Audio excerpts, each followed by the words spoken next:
छत्तीसगढ़ के सीएम भूपेश बघेल का ऐलान कि रियासत में शुरू होगी गृह लक्ष्मी स्कीम। साल में हर खातून को मिलेंगे 15,000 रुपए। वाज़ेह रहे कि छत्तीसगढ़ में चुनाव है और चुनाव से पहले ये एक लोक लुभावन वादा किया गया है छत्तीसगढ़ के सीएम के जरिए। हालांकि ये वादा कितना पूरा होगा ये देखना होगा, लेकिन छत्तीसगढ़ के सीएम भूपेश बघेल ने यह ऐलान किया है कि रियासत में बहुत जल्द गृह लक्ष्मी स्कीम शुरू की जाएगी, जिसमें साल में हर खातून को 15,000 रुपए दिए जाएंगे। ये बड़ी खबर आपको बता रही है। खवातीन को मुतासिर करने के लिए छत्तीसगढ़ सरकार ने ये एक बड़ा ऐलान किया है। चुनाव छत्तीसगढ़ में है और चुनाव को देखते हुए इस स्कीम का ऐलान किया गया है, ऐसा माना जा रहा है। हालांकि ये बड़ी स्कीम क्या है एक बार फिर से आपको बता देते हैं। और रियासत में बहुत जल्द गृह लक्ष्मी स्कीम शुरू होगी, जिसमें साल में हर खातून को 15,000 रुपए दिए जाएंगे।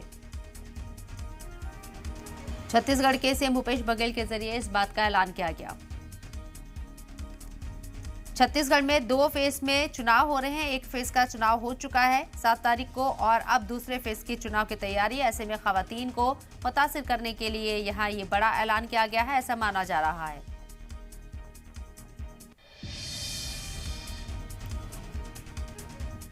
छत्तीसगढ़ के सीएम भूपेश बघेल के जरिए इस स्कीम का ऐलान किया गया। स्कीम क्या है ये भी आपको बता देते हैं।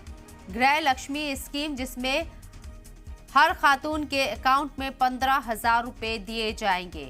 ये बड़ा वादा सरकार के जरिए किया गया है।